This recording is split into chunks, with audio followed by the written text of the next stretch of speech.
artist, Miss Mallory here. This video is going to be all about helping you learn how to use a free app called iMotion HD. Now we have this app on our iPads in the art room, but with your parents' or guardians' permission, feel free to download this app. I'll show you what it looks like and make an animated stop animation film about food by following these directions.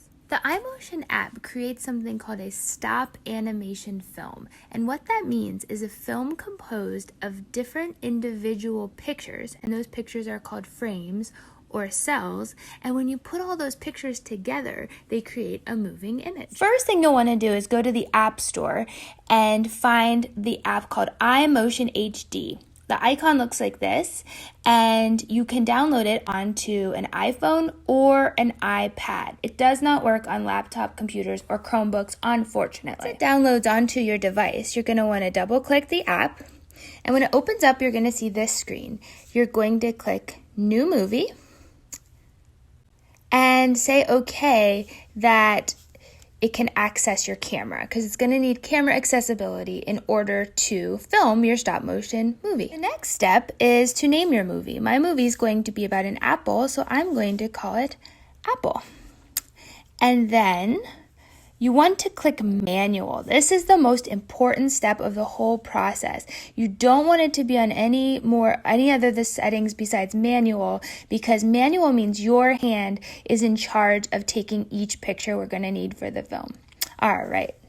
So after that, I'll tell you what to do next. The next thing you'll want to do is make sure you turn your device horizontally, because it will help you take a wider angle film.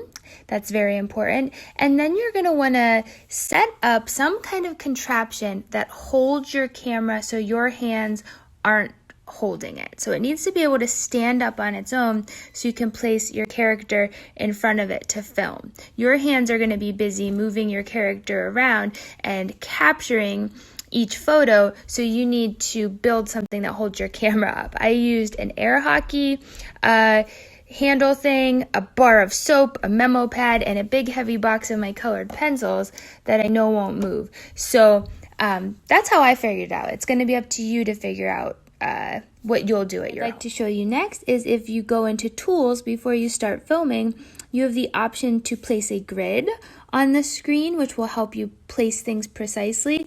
And this thing over here is called an onion skin. That's going to show you what your last photo looked like, so when you move your object around, you'll be able to remember where it was in the previous cell. And once you've set all that up, you are ready to begin. So the most important advice I can give you is to make sure your hands are out of the picture before you take a photo. Now to take a photo, what you do is press this capture button. That's like clicking the button on a camera. The first thing I'm going to do is press capture a few times just to show you up here where it says images. Because I pressed that 2 times, it's taken 2 photos. And we want to get up to about 1,000 images for a 3-second movie. So what I'm going to do first is show a little bit of the apple there and press capture.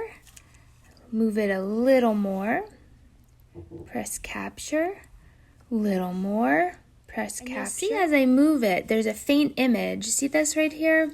That's the onion skin. So that's helping to remind me where my object was last placed, and that's helpful. As my apple comes out into the main stage, so cute with its little eyes, I'm going to actually make it spin. And I take 2 photos each time for my movie. You could take 3.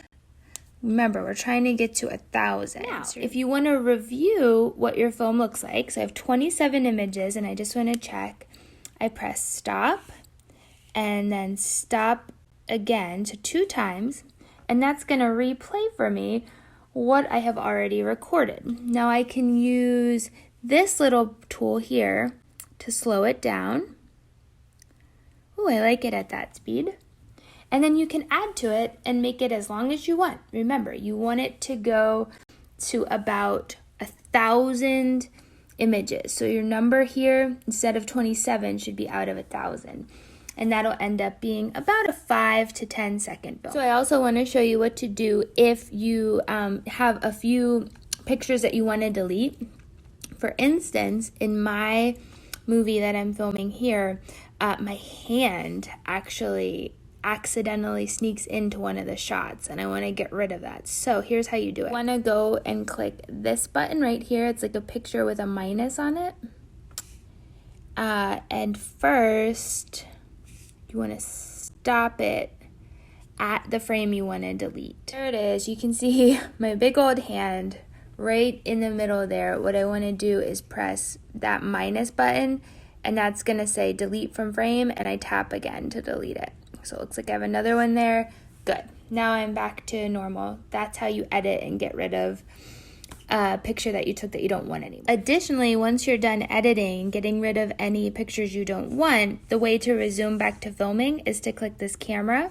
It'll ask you resume, and you can go back to where you left off with your grid and your onion skin.